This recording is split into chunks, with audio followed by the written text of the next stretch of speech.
she sits, but I'm not waiting 2 weeks. I ordered the new tires and I'm going to put new tires on it. But of course I went online and checked YouTube for some solutions to the problem, and there's some ideas I'm going to try. First thing is I'm going to get that bead to seat back on the rim here. So I'm going to put a ratchet strap around it, squish it, make it a little fatter, try and push it onto that rim. Okay, ratchet strap's right around the center. Just start squishing it.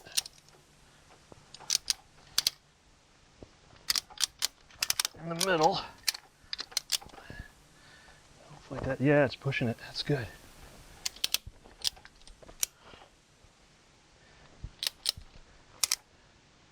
All right, I got a little pressure on it now. I'm going to put some air in it.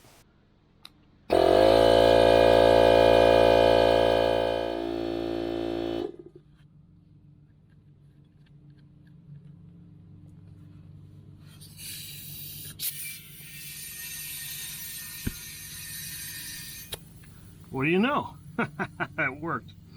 All right. Well, that part worked. That's fantastic. Getting it back on the rim was the first challenge. Now, there's no fixing this tire. There's a hole in the sidewall over here. You can't really plug a sidewall. It's just not going to work. So we're going to fill it with foam. So here's what you need. You need Great Stuff big gap filler. Watch the videos, you'll see why. There's plenty of videos that show this being done. I haven't seen it done on a tractor tire, but this is the stuff you need. The other stuff won't work. The big gap filler. You need a drill, because you need to drill a couple holes in the tire to get the big gap filler in there. And you need the right size drill bit for the nozzle on that. Oh, and very importantly, you need a spray bottle with some water in it, because this stuff is activated by water, and there's no water inside the tire. So here we go. Okay, I'm just going to keep the camera rolling and just kind of do this in real time.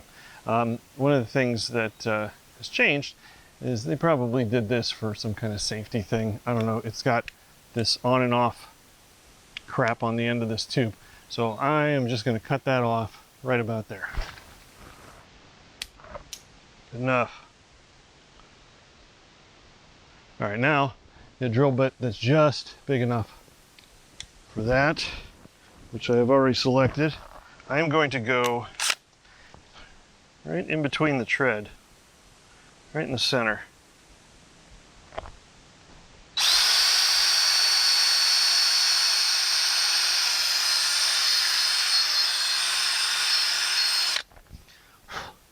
Make sure that's going to fit in there the way I want it to. Yeah, I think we'll be good.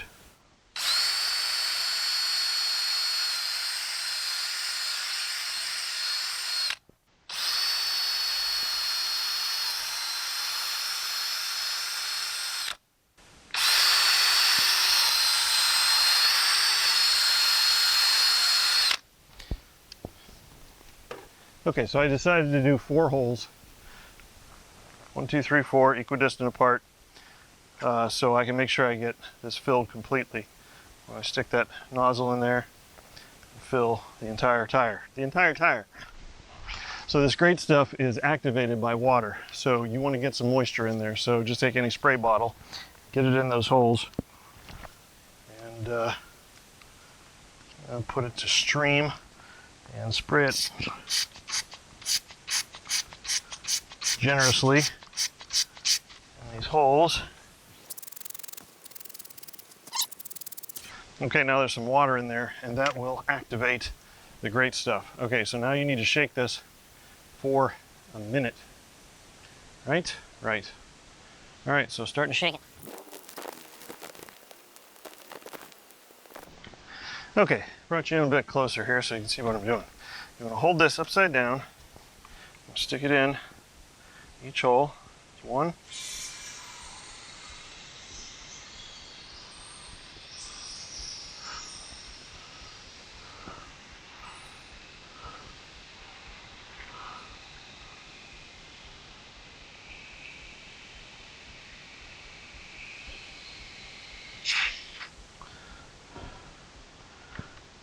2. .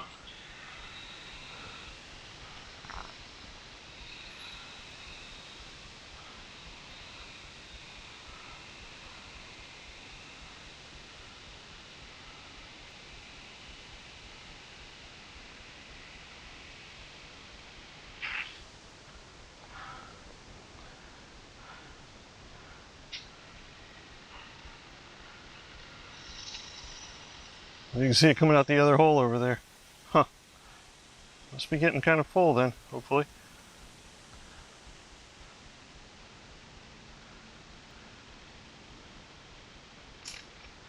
There's 3. I'm going to do this hole even though it was coming out of there. Well, it seems...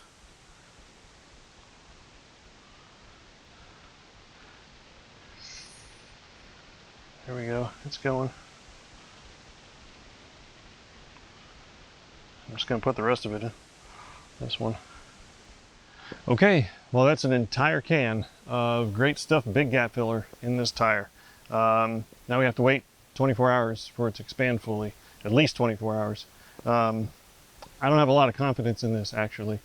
I've seen guys do it with wheelbarrow tires or lawn tractor tires, but nothing this amount of weight. I'm expecting it'll probably compress it over time at least, and it'll just go back to being flat.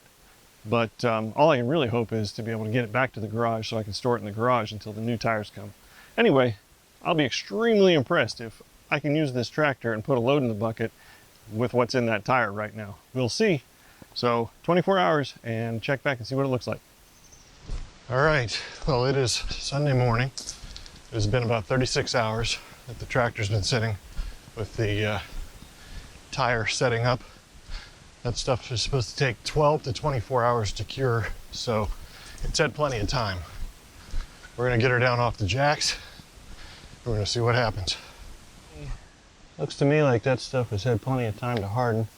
Yeah, it's coming off very easily. Looks like it's kind of made its way out of the hole there. Yeah. I hope 1 can was enough. We're just breaking off the excess. I don't know. Oh my gosh, it feels really solid. Wow. All right, let's get it down off the jack.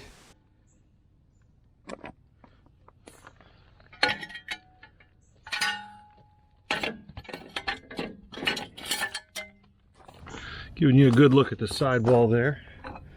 You can see exactly what happens when this comes down. All right, give it a shot.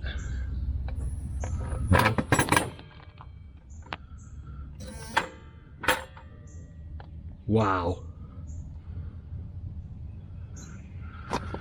That's the full weight of the tractor with the loader on the front.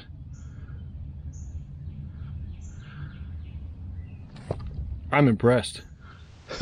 Yeah, so initial impression is impressed. Most impressive. That's not, I'm expecting that to just squish down, you know, it's working. So there's no loader bucket on, and there's no load on it, but that's still, just that loader itself is 750 pounds. The tractor weighs over 1,000 pounds. Most of that weight is on the front. That's where the engine is. Yeah, I mean, here's what the other tire looks like. You can see it's got a little bit of squish to it. That's 22 pounds in there, I checked it. But the repaired tire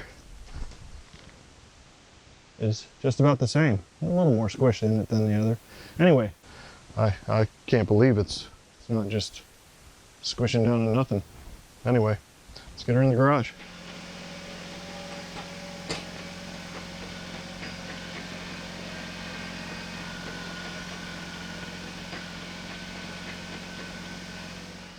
Well, I got it back in the garage right before the rain started. It's kind of pouring right now, but I don't know if it's going to hold up or not. Today's Sunday.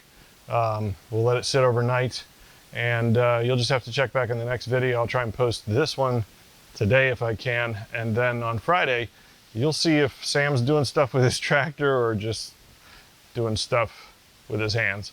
So anyway, check back on the next one and I'll give you an update and see how the tire's doing.